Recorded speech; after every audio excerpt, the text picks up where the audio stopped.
Welcome to M news Bijapur. चलिए चलते हैं आज की खबरों की ओर। ಇವತ್ತಿನ ದಿನ ವಿಜಯಪುರ ಜಿಲ್ಲೆಯ ಬಸವನ ಬಾಗೇವಾಡಿ ಉಪವಿಭಾಗದ ವಿವಿಧ ಪೊಲೀಸ್ ಠಾಣಾ ವ್ಯಾಪ್ತಿಗಳಲ್ಲಿ ದಾಖಲಾದಂತಹ ಮನೆ ಕಳ್ಳತನ, ದೇವಸ್ಥಾನ ಕಳ್ಳತನ ಮತ್ತು ಸುಲಿಗೆ ಪ್ರಕರಣ, ಮೋಸ ಮಾಡಿ ಅಟೆನ್ಷನ್ ಡೈವರ್ಷನ್ ಮಾಡಿದಂತಹ ಪ್ರಕರಣ, ಮೋಟಾರ್ ಬೈಕ್ ಮತ್ತು ರೈತರ ಜಮೀನುಗಳಲ್ಲಿ ಬೋರ್ವೆಲ್ ಕಳ್ಳತನ ಇತ್ಯಾದಿ ಪ್ರಕರಣಗಳನ್ನ ನಮ್ಮ DSP ಬಾಗೇವಾಡಿ ಆದಂತಹ ಬಲ್ಲಪ್ಪ ನಂದಗಾವಿ ಮತ್ತೆ ಅವರ ಸಬ್ ಡಿವಿಷನ್ ಎಲ್ಲ ಇನ್ಸ್ಪೆಕ್ಟರ್ಸ್ಗಳಾದಂಥ Muddebihal CPI, Nidagundi CPI, Bagewadi inspector ಇವರ ನೇತೃತ್ವದಲ್ಲಿ ತಂಡಗಳನ್ನ ರಚಿಸಲಾಗಿತ್ತು. ಕಳೆದ 2025 ಮತ್ತು 26ನೇ ಅವಧಿಯಲ್ಲಿ ದಾಖಲಾದಂತಹ ಸುಮಾರು 22 ಸ್ವತ್ತಿನ ಪ್ರಕರಣಗಳಲ್ಲಿ 36 ಜನರನ್ನ ಬಂಧಿಸಿ ಅವರಿಂದ 1,27,38,800 ರೂಪಾಯಿ ಮೌಲ್ಯದ ಬಂಗಾರ, ಬೆಳ್ಳಿ ಮತ್ತೆ 2 ಕಾರು, 17 ಬೈಕ್ಗಳನ್ನ ವಶಪಡಿಸಿಕೊಂಡಿರ್ತಾರೆ. ಇದರಲ್ಲಿ 753 ಗ್ರಾಂ ಗೋಲ್ಡು, 3.650 kg ಬೆಳ್ಳಿ ಮತ್ತೆ 6,98,000 ರೂಪಾಯಿ ಕ್ಯಾಶು. ಈ 22 ಪ್ರಕರಣಗಳಲ್ಲಿ ಕೆಲವು ಇಂಪಾರ್ಟೆಂಟ್ ಪ್ರಕರಣಗಳನ್ನ ಮಾತ್ರ ನಾನು ನಿಮ್ಮ ಗಮನಕ್ಕೆ ತರ್ತಾ ಇದ್ದೀನಿ. ಮುದ್ದೇಬಿಹಾಳ್ ಪೊಲೀಸ್ ಠಾಣೆಯಲ್ಲಿ ಜನವರಿ 21ರಂದು ಒಬ್ಬ ಜೈರಾಜ್ ಅಂತೇಳಿ ART ಅವರ ಮನೆ ಕಳ್ಳತನ ಆಗಿತ್ತು. ನೆಮಗೇರಿ LT ತಾಂಡಾದಲ್ಲಿ ಅವರ ತೋಟದ ಮನೆ. ಈ ಕಳ್ಳತನದಲ್ಲಿ ಒಟ್ಟು 3 ಜನ ಆರೋಪಿತರನ್ನ, ಗುರುರಾಜ್, ಗುರುಕುಮಾರ್ ಮತ್ತೆ ಸೈಯದ್ ಅಸ್ಲಂ ಅನ್ನೋರು, ಇವರೆಲ್ಲರೂ ಕೂಡ ರಾಯಚೂರದವರು.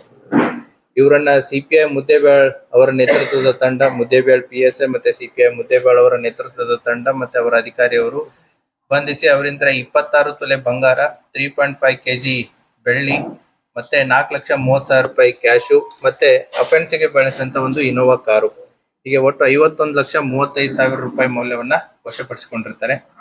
ಅದೇ ರೀತಿ ಮುದ್ದೇಬಿಹಾಳ್ ಪೊಲೀಸ್ ಠಾಣೆಯಲ್ಲಿ ಜುಲೈ 2025ರಲ್ಲಿ ಆದಂತಹ ಒಂದು ಕವಡಿ ಮಟ್ಟಿ ಗ್ರಾಮದಲ್ಲಿರುವಂತಹ ಮನೆ ಕಳ್ಳತನಕ್ಕೆ ಸಂಬಂಧಪಟ್ಟಂತೆ ಒಟ್ಟು ಬಂಗಾರ, ಬೆಳ್ಳಿ, ದುಡ್ಡು ಸೇರಿ 7,49,000 ಕಳ್ಳತನ ಆಗಿತ್ತು.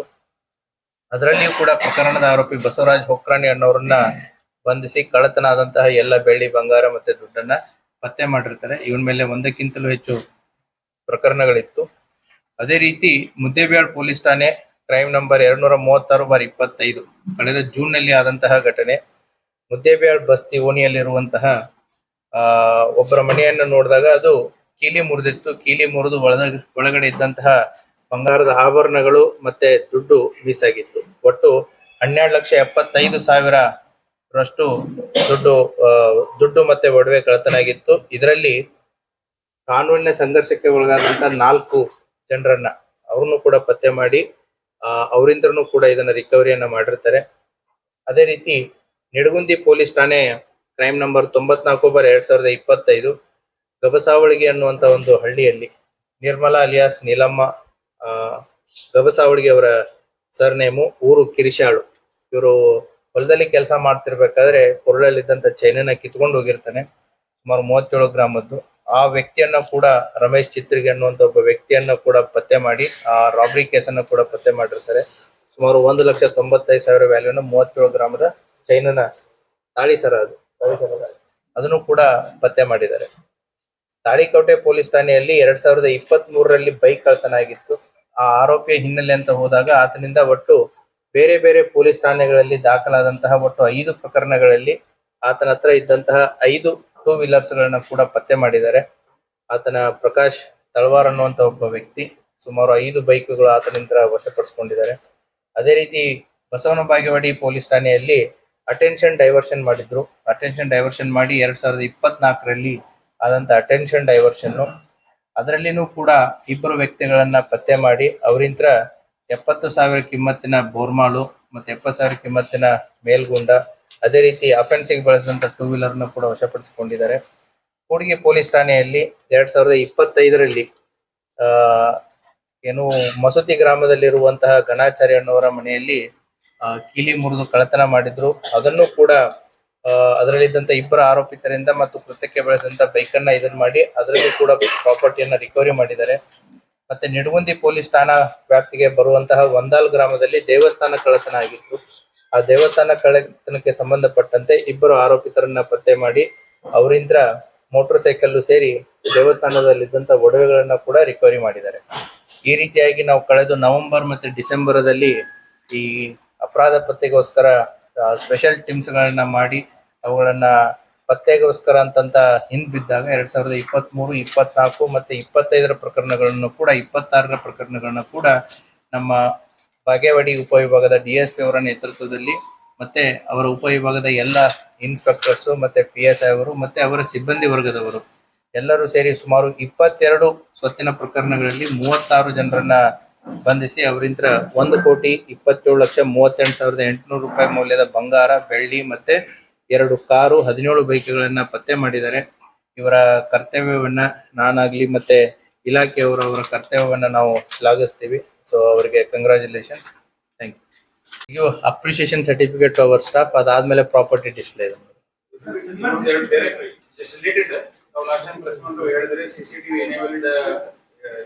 ಅದು the work is in progress. The progress ಅಂತಂದ್ರೆ it will have several steps in it. So the departmental approval ಆಗಿರ್ಬೋದು, then the tender inviting authority ಇರುತ್ತೆ, ಟೆಂಡರ್ ಸ್ಕ್ರೂಟಿನಿ ಅಥಾರಿಟಿ ಇರುತ್ತೆ. So there are N number of steps. The work is going on. We need time till June. By June, we'll have a CCTV installed across the We are hopeful. ಎಷ್ಟು CCTV ಬಗ್ಗೆ ನಾವು order ಮಾಡ್ಬೇಕು, ಎಷ್ಟು ಆಗ್ಬೇಕು? ಅದಕ್ಕೆ ಒಂದು technical team ಅಂತ ಇರುತ್ತೆ. They are evaluating. They will prepare the DPR and depending upon the requirement, depending upon the budget, the number will be decided. Modified silencer ಇದು ಮಾಡಿ ಆದ್ಮೇಲೆ ಅವೇರ್ನೆಸ್ ಸೆಟ್ ಮಾಡ್ತೀನಿ ಅಂತಿದ್ರೆ ಕಾರ್ಯಕ್ರಮ ಮಾಡ್ತೀವಿ ಮಕ್ಕಳ ಪೇರೆಂಟ್ಸ್. ಬಿಕಾಸ್ ಎಕ್ಸಾಮ್ಸ್ ಬಂತಲ್ವಾ, ಸೊ ಮಾರ್ಚ್ ಅಂಡ್ ಏಪ್ರಿಲ್ 2 ವರೆಗೆ ಎಕ್ಸಾಮ್ಸ್ ಬಂತು. ಸೊ ಮಕ್ಕಳು ಎಕ್ಸಾಮ್ಸ್ ದಲ್ಲಿ ಇದ್ದಾಗ ನಾವು ಈ ಕಾರ್ಯಕ್ರಮ ಅದು ಅಷ್ಟು ಸೂಕ್ತ ಆಗಲ್ಲ ಅಂತೇಳಿ will do it in June. ಯಾಕಂದ್ರೆ ಶಾಲೆಗಳು ಪ್ರಾರಂಭ ಆಗುತ್ತೆ, ಅವಾಗ ಮಕ್ಕಳನ್ನ ಕರ್ಕೊಂಡು ಮಾಡೋದ್ರಲ್ಲಿ ಇದಿರುತ್ತೆ. ಈಗ March is completely full of exam from LKG to PUC. So ಹಾಗಾಗಿ we have postponed it to ಇರುತ್ತೆ. ಇದೆ will do it. that work will continue. Sir, probably these robbery cases are happening more and more across the district. So what are the precautions you have taken from your department? Be specific. Rabri ಅಂತಂದ್ರೆ ಯಾವ police ಠಾಣೆದು, ಎಲ್ಲಿದು? These things. For now already you told all the cases. It should not happen. Before that, what type of the remedies or whatever? It shouldn't happen ಅನ್ನೋ ತಪ್ಪಾಗತ್ತೆ. It will happen. ಯಾಕೆ ಅಂತಂದ್ರೆ ಹೌದಾ, ಈ property offences ಅನ್ನೋದು ಇವಾಗಿಂದಂತಲ್ಲ, ಮೊದ್ಲಿಂತ್ರನೂ ಕೂಡ ಇದೆ. ಅದಕ್ಕೆ ಇಲಾಖೆ ಜೊತೆಗೆ ಸಾರ್ವಜನಿಕರ ಕೈ ಜೋಡಿಸೋದು ಕೂಡ ಬಹಳ ಪ್ರಮುಖವಾಗಿರುತ್ತೆ. ಯಾಕೆ ಅಂತಂದ್ರೆ ರಾಜ ಮಹಾರಾಜರ ಕಾಲದಿಂದನೂ ಕೂಡ ಆಗಿದಾವೆ. ಪೊಲೀಸ್ ಇಲಾಖೆ 24/7 we try to prevent the crime, but ಕ್ರೈಮ್ಸ್ಗಳು ಆಗ್ತಾ ಇರ್ತವೆ. ಸೊ ರಸ್ತೆಯಲ್ಲಿ ಆಗುವಂತ ಕ್ರೈಮ್ಸ್ಗಳನ್ನ ತಡೆಗಟ್ಟಬಹುದು. ಈ ಪ್ರಾಪರ್ಟಿ ಅಫೆನ್ಸಸ್ಗೆ ಸಂಬಂಧಪಟ್ಟಂತೆ ನಾನು ಕಳೆದ ಪ್ರೆಸ್ ಮೀಟ್ ಅಲ್ಲಿಯೂ ಕೂಡ ತಮ್ಮ ಗಮನಕ್ಕೆ ತಂದಿದ್ದೇನೆ. We have 115 kilometre of border. ನಮ್ಮ ಮಹಾರಾಷ್ಟ್ರದ ಜೊತೆಗೆ 115 ಕಿಲೋಮೀಟರ್ ನಮ್ದು ಬಾರ್ಡರ್ ಇದೆ. ಆಮೇಲೆ ಈ ಬಾರ್ಡರ್ ದಲ್ಲಿರುವಂತ ಪೊಲೀಸ್ ಠಾಣೆಗಳನ್ನ ತಾವು ನೋಡಿದ್ರೆ ಇಂಡಿ ರೂರಲ್ಲು, ಚಡಚನ, ಜಳಕಿ, ವರ್ತಿ, ವಿಜಯಪುರ ರೂರಲ್ಲು ಮತ್ತೆ Tikota police station. It is an inverted geography. ನಮ್ದು ಹೇಗಿದೆ ಅಂದ್ರೆ ಒಂದು ಟ್ರಯಾಂಗಲ್ ರೀತಿ ಹೋಗಿ ಮಹಾರಾಷ್ಟ್ರದಲ್ಲಿ ಸ್ಟಕ್ ಆಗೋದ್ರ ರೀತಿ ಮ್ಯಾಪ್ ಇದೆ ಜಿಯೋಗ್ರಾಫಿಕಲಿ. ದ ಅಫೆಂಡರ್ಸ್ ಒನ್ ಸೈಡ್ ಇಂದ ಬಂದು ಎಂಟ್ರಿ ಮಾಡಿ ಅನದರ್ ಸೈಡ್ ಎಕ್ಸಿಟ್ ಆಗೋದಕ್ಕೆ ಅವ್ರಿಗೆ 30 to 40 minutes ಇಸ್ ಇನಫ್. ಹಾಗಾಗಿ ನಾವು ಬಾರ್ಡರ್ಸ್ ಗಳನ್ನ ಸ್ಟ್ರೆಂಥನ್ ಮಾಡ್ಬೇಕಾಗುತ್ತೆ. ಬಾರ್ಡರ್ಸ್ ಅನ್ನ ಯಾವ್ಯಾವ ರೀತಿ ಸ್ಟ್ರೆಂಥನ್ ಮಾಡಬಹುದು ತಾವು? ಒಂದು ವಿಸಿಬಲ್ ಪೊಲೀಸಿಂಗು, ಈಗಾಗಲೇ ಅಲ್ಲಿ 112 ವೆಹಿಕಲ್ಸ್ ಗಳನ್ನ ಹೆಚ್ಚಿನ ಮಟ್ಟದಲ್ಲಿ ಡಿಪ್ಲಾಯ್ಮೆಂಟ್ ಆಗಿದೆ. ದೆನ್ ನೈಟ್ ಲರ್ಕಿಂಗ್ ಬೀಟ್ಸು ಅದು ಕೂಡ ಆಗಿದೆ. ದೆನ್ MOB ಆಗಿರ್ಬೋದು, ಮತ್ತೆ ಹಳೆ MOBಗಳು ಏನು ಪರ್ದಿ ಗ್ಯಾಂಗ್ಸ್ ದಲ್ಲಿದ್ದಾರೆ, ಹಳೆ ಕೇಸಸ್ ಗಳಿರುವಂತಹ NBW ಗಳಾಗಿರ್ಬೋದು, ಮತ್ತೆ ಅವರು ಕೋರ್ಟ್ಗೆ ಅಟೆಂಡ್ ಆಗ್ತಾ ಇದಾರೆ ಇಲ್ಲ ಅನ್ನೋದಾಗಿರ್ಬೋದು, ಅದು ಕೂಡ ಕಂಟಿನ್ಯೂಸ್ ಎಫರ್ಟ್ ನಡೀತಾ ಇದೆ. ಸೊ ಈ ಪೊಲೀಸ್ ಇಲಾಖೆ ಒಂದು ನಿರಂತರವಾದಂತಹ ಒಂದು ಪ್ರಯತ್ನ ನಡೀತಾ ಇರುತ್ತೆ. ಸಾಂಗ್ಲಿ SP ಮತ್ತೆ ಸೋಲಾಪುರ SP ಗಳ ಜೊತೆಗೆ ಕನ್ಸರ್ನ್ ಪೊಲೀಸ್ ಠಾಣೆಗಳ ಮಾಹಿತಿಗಳನ್ನು ಕೂಡ ಪರಸ್ಪರ ಶೇರ್ ಮಾಡ್ತಾ ಇರ್ತಾರೆ. But still because of the geographical locations, ಮತ್ತೆ ಅದೇ ರೀತಿ ಕೂಡ ನಮ್ದು ಉತ್ತರ ಭಾರತಕ್ಕೆ ಹೋಗ್ಬೇಕು ಅಂತಂತಂದ್ರೆ ನಮ್ಮ ವಿಜಯಪುರ ಜಿಲ್ಲೆಯ ಹೆದ್ದಾರಿ ಒಂದು ರೀತಿ ಹೆಬ್ಬಾಗಿಲು ಇದ್ದಾಗೆ. ಸೊ ಹಾಗಾಗಿ ವೆಹಿಕಲ್ಸ್ ಗಳ ಮೂವ್ಮೆಂಟ್ಗಳು ಕೂಡ ಜಾಸ್ತಿ ಇರಬೇಕಾದ್ರೆ, ಹೋಗ್ಬೇಕಾದ್ರೆ ಬರ್ಬೇಕಾದ್ರೆ offenders will plan for it. So we have challenges, ನಾವು we know the problems. So solutions ಗಳನ್ನ ಕೂಡ ವರ್ಕೌಟ್ ಮಾಡ್ತಾ ಇದೆ. ಅದೇ ರೀತಿ ಕೂಡ ಸಾರ್ವಜನಿಕರು ನಮಗೆ ಎಲ್ಲಿ ಸಹಕಾರ ಮಾಡಬೇಕಾಗಿದೆ ಅಂತಂತಂದ್ರೆ by installing the CCTVs. So public safety act ಅಂತಂತೇಳಿ ಕಾನೂನು ಕೂಡ ಬಂದಿದೆ. ಪಬ್ಲಿಕ್ ಸೇಫ್ಟಿ ಆಕ್ಟ್ ಅಡಿಯಲ್ಲಿ ಸಾರ್ವಜನಿಕರು ಹೆಚ್ಚಿನ ಸಂಖ್ಯೆಯಲ್ಲಿ ಎಲ್ಲೆಲ್ಲಿ ಸೇರ್ತಾರೆ, including malls, bus stand, library, commercial complexes, ಸಾರ್ವಜನಿಕ ಸ್ಥಳಗಳಾಗಿರ್ಬೋದು, ದೇವಸ್ಥಾನಗಳಾಗಿರ್ಬೋದು, ಇಂಡಸ್ಟ್ರಿಯಲ್ ಏರಿಯಾಸ್ಗಳಾಗಿರ್ಬೋದು, ಇವುಗಳೆಲ್ಲ ಪಬ್ಲಿಕ್ ಸೇಫ್ಟಿ ಆಕ್ಟ್ ಅಂಡರ್ದಲ್ಲಿ ಬಂದ್ಬಿಡ್ತವೆ. ಹಾಗಾಗಿ that is their responsibility also to install the CCTVs in the interest of the public safety. ಹಾಗಾಗಿ ಯಾರ್ಯಾರಿಗೆ ನಾವು ಪ್ರತಿ ಬೀಟಲ್ಲಿನೂ ಕೂಡ ಪ್ರಯತ್ನ ಮಾಡ್ತಾ ಇರ್ತೀವಿ. ಸೊ ಕಳೆದ ಒಂದು ವರ್ಷದ ಮುಂಚೆ ಅರೌಂಡ್ 8,000 ಇದ್ದಂತ CCTV across the district, now it has reach to 22,000. Not because of us, it is because of the people. ನಾವು ಅವರಿಗೆ ಹೇಳಿ ಮಾಡಿ ಅವರಿಗೆ ಮನವರಿಕೆಯನ್ನ ಮಾಡಿ ನಮ್ಮ ಪೊಲೀಸ್ ಅಧಿಕಾರಿಗಳು ಅವುಗಳನ್ನ ಮನವರಿಕೆ ಮಾಡಿ ಹಾಕಿಸ್ತಾ ಇದ್ದಾರೆ.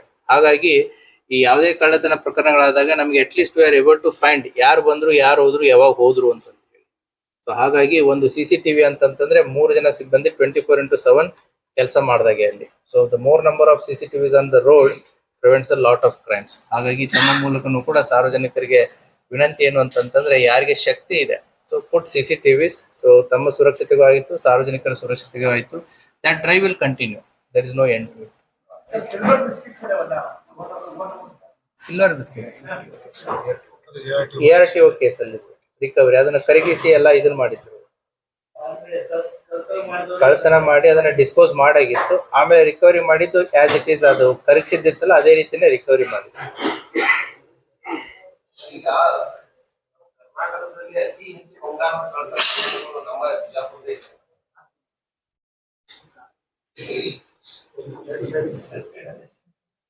ಪ್ರಶ್ನೆ ಕಂಪ್ಲೀಟ್ ಆಗ್ಲಿಲ್ಲ, ಹೇಳಿ. ಅತಿ ಹೆಚ್ಚು ಬಂಗಾರದ ಕಳ್ಳತನ ನಮ್ಮ ಬಿಜಾಪುರದಲ್ಲಿ ಅತಿ ಹೆಚ್ಚು ಆಗಿದ್ದು ನಮ್ಮಲ್ಲೇನೆ, ಅತಿ ಹೆಚ್ಚು ರಿಕವರಿ ಆಗಿದ್ದು ನಮ್ಮಲ್ಲೇನೆ. ಸೊ ಹಾಗಾಗಿ ದಟ್ಸ್ ವಾಟ್. ಈಗ ಮನಗುಳಿಯಲ್ಲಿನೂ ಕೂಡ ಹುಬ್ಳಿ ಮತ್ತೆ ಗೋವಾದವ್ರು ಬಂದ್ ಮಾಡಿದ್ದು, ಬೋತ್ ಚಡ್ಚನ್ ಅಂಡ್ ಹಲ್ಸಂಗಿ ಮಹಾರಾಷ್ಟ್ರದಿಂದ ಬಂದ್ ಮಾಡ್ರು. ಬಟ್ ನಮ್ಮ ಜಿಲ್ಲಾ ಪೊಲೀಸ್ ಅದನ್ನ ಅಲ್ಲಿಗೆ ಬಿಡ್ಲಿಲ್ಲ. And they have recovered almost 95% in Manugudi, 100% in Halsangi, and nearly 70% in Chadchana. The remaining 30%, we know the people, the work is going on, the time will come. Sir, ಇಷ್ಟೊಂದು ಎಲ್ಲಾ ಪ್ರಕರಣಗಳನ್ನ ಭೇದಿಸ್ತಾ ಇದ್ದಾರೆ, ಆದ್ರೂ ಕೂಡ ಕಳ್ಳರಿಗೆ ಅದೊಂದು ಭಯನೇ ಹೋಗ್ತಾ ಇಲ್ವಾ? ಕಳ್ಳರಿಗೆ ಭಯ ಪತ್ತೆ ಒಂದು ಕೆಲಸ ಇರುತ್ತೆ, ಹೌದಾ? ಸೊ ಕಳ್ಳರಿಗೆ ಭಯ ಅಂತಂತಂದ್ರೆ ಕಾನೂನಿನ ಅಡಿಯಲ್ಲಿ ಅದು ಯಾವ ರೀತಿ ಕಾನೂನು ಇದೆ ಅದರ ಪ್ರಕಾರ ಹೋಗುತ್ತೆ. These are like 7 years punishment ಇರುವಂತ ಅಫೆನ್ಸಸ್ಗಳು. So they will get bail within 1 week or 10 days, ಅಷ್ಟರಲ್ಲಿ ಬೇಲ್ ಸಿಕ್ಬಿಡುತ್ತೆ. ಸೊ ಪದೇ ಪದೇ ಮಾಡೋರ್ ಮೇಲೆ ನಾವು ಗಡಿಪಾರು ಅಥವಾ ಎಕ್ಸ್ಪೆರಿಮೆಂಟ್ ಅನ್ನೋದು ಒಂದು ಇರುತ್ತೆ. But they will keep doing. ಅವ್ರಿಗೆ ನಮ್ಮ ಪೊಲೀಸರಿಗೆ ಒಂದು ವ್ಯಾಪ್ತಿ ಇದೆ, ನಿಮಗೂ ಕೂಡ ಒಂದು ವ್ಯಾಪ್ತಿ ಇದೆ. ಬಟ್ ಕಳ್ಳರಿಗಾಗ್ಲಿ ಅಥವಾ ಏನೋ ಅಪರಾಧ ಮಾಡೋರ್ಗಾಗ್ಲಿ ಅವ್ರಿಗೆ ವ್ಯಾಪ್ತಿ ಅನ್ನೋದೇ ಇಲ್ಲ. ವಿಜಯಪುರ ಜಿಲ್ಲೆ ಅಂತಂತಿಲ್ಲ, ಅವ್ರಿಗೆ ಇಡೀ ಭಾರತನೇ ಒಂದು ವ್ಯಾಪ್ತಿ. ಹಾಗಾಗಿ ಅಫೆಂಡರ್ಸ್ ಸೇಮ್ ಇರೋದು ಬೇರೆ, ಬೇರೆ ಬೇರೆ ಅಫೆಂಡರ್ಸ್ಗಳು ಬಂದು ಮಾಡೋದು ಬೇರೆ. ಹಾಗಾಗಿ ಅವ್ರಿಗೆ ನಮಗಿರುವಂತ ವ್ಯಾಪ್ತಿ ಅವ್ರಿಗಿಲ್ಲ. That is the limitation. ಅದನ್ನ ಅನ್ನಕ್ ಬರಲ್ಲ.